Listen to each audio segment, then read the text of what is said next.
জানো বাবা, তোমার এই মায়ের কাছে সম্মানটা অনেক বড় ছিল। সম্মানের ভয়ে তোমার মা ভাবতে থাকে যে আসলে কি করা যায়। হয়তো আজ এই ভিডিওতে কথাগুলো না বললে হয়তো বা এই ছোট ছোট গল্পগুলো অজানাই থেকে যেত তোমার কাছে। এমন হাজারো অনেক গল্প আছে তোমার মায়ের জীবনে, হয়তো বা কোনো একদিন তোমার সাথে শেয়ার করব। জানি না আল্লাহ ভাগ্যে কি রেখেছে, তবে এই আশা নিয়ে বেঁচে আছি। শেষটুকু শোনো।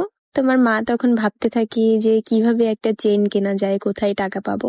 ঠিক তখন মনে পড়ে যে শ্বশুর বাড়ির লোকজনের হাত থেকে চুরি করে তোমার মা বাবার বাড়িতে একটা ডিপোজিট খুলেছিল, যেখানে মাসে 2,000 টাকা করে ডিপোজিট জমা রাখতো।